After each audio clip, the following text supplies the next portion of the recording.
Depois disso, meu pai pegou uma nova construtora, que era a Titon Brugger na época, na rua J. Renner, lá em Porto Uhum. Alegre, perto da Arena ali, né, do bairro Uhum. Humaitá ali. Uhum.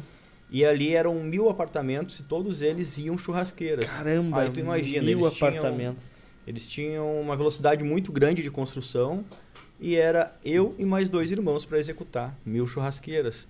Então, naquela época, a gente desenvolveu uma forma, que era uma forma de compressado naval com metálica, com ferro, e a gente levava até a obra, a construtora lá, encostava ela no local, calçava ela com as escoras e botava os ajudantes, servente, né, a enchê-la por cima. Então a gente conseguiu multiplicar a força ali. Então, por exemplo, eu montava 5 formas por dia e botava pessoas totalmente desqualificadas, não entendiam nada de obra, a encher de concreto. Né? Entendi. E assim a gente ia fazendo. Então eu montava 5, meu irmão mais 5, então a gente conseguia montar 15 por dia. Em loco, isso? Em loco. Chegava no local, na obra, encostava a forma e concretava por cima. Nessa construtora aí tinha vários investidores. Tinha um dos investidores que era um fazendeiro, tinha uma fazenda, acho que em Bagé, não recordo bem se era Bagé ou Pelotas. E ele, cara, gostei da churrasqueira, eu quero que tu faça uma churrasqueira dessa no meio do canteiro de obras ali, que eu vou pegar e vou levar para minha fazenda lá. Mas tu imagina que as paredes eram paredes de 20 centímetros de concreto, então era muito pesado, uma churrasqueira de 3 toneladas, né, cara? Sim. Caramba. Então nós fizemos no meio do pátio de obra, do canteiro de obra lá, chegou na hora da uma retro ia amarrar ali com uma lança e levantar ela, a retro gemia, empurrava as pás no chão ali e não levantava a churrasqueira, né? Aí a gente teve que picar ela para levar em partes. Aí vem o estalo de fazer a pré-moldada. Até então era pré-fabricada. A gente fazia em loco. Ali vem o estalo de fazer a pré-moldada, né? E daí ali a gente começou a fazer a pré-moldada, fazia em casa, nas horas vagas.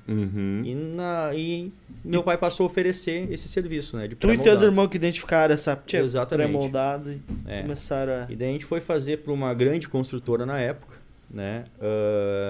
Meu pai deu as 3 opções. Ó, a gente tem 3 modelos de churrasqueira. A convencional, que era no tijolinho à vista.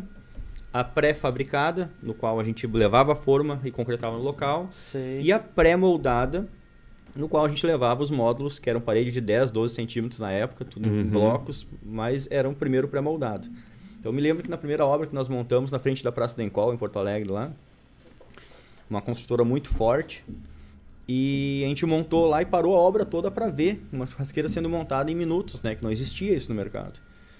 Então naquela época foi um grande lance, né? E nessa construtora aí eu acabei levando a primeira rasteira da vida, vamos dizer assim, né?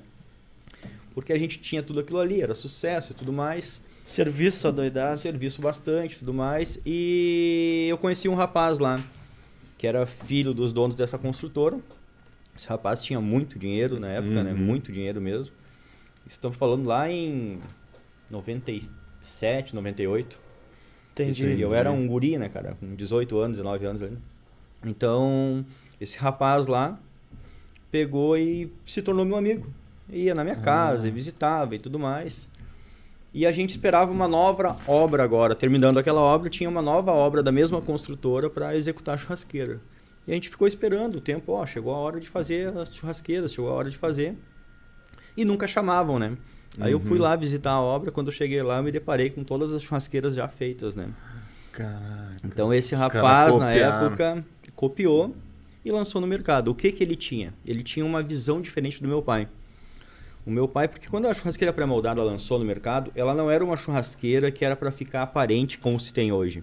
Sim. Era uma churrasqueira que era para ser feita a parte funcional, no qual ela não fosse rachar e não fosse botar fumaça para fora. E por fora a construtora construía a parede de alvenaria e tudo mais, né? Então ela ficava tampada. Então não tinha aquele acabamento externo. Então quando esse rapaz copiou e começou a botar no mercado, meu pai disse assim, cara, esquece isso aí, isso não vai dar certo, vamos continuar com o robô. O robô era essa forma que a gente encostava no local, parecia um robô, e concretava por cima. Vamos continuar com o robô, que isso aí não vai aprovar no mercado. O cara tem que fazer 2 churrasqueiras, monta uma e tem que fazer outra por fora, isso aí não vai aprovar. E o meu pai nunca acreditou na ideia. E esse outro rapaz, na época, ele tinha algo que o meu pai não tinha, que era dinheiro, que eu venho de uma família extremamente humilde, meu pai pedreiro, e a minha mãe dona de casa. Então meu pai não acreditou na ideia e foi passando o tempo e a gente passou a se dedicar mais nas churrasqueiras artesanais mesmo. Tijolinho à vista, a pré-fabricada e muito pouco se dedicar à pré-moldada. Um certo dia eu tô olhando em casa num sábado, na época quem tinha Orkut tinha muito dinheiro, então nem internet a gente tinha, né, cara? E eu tô em casa olhando Caldeirão do Hulk num sábado e abri ali, olhei, tinha aquele programa Lar do Oscilar, quando eu abri ali no programa, os caras estavam montando uma churrasqueira numa casa em reforma lá em São Paulo, né? E eu digo, cara, olha onde anda a churrasqueira que a gente inventou, né? E partiu daqui.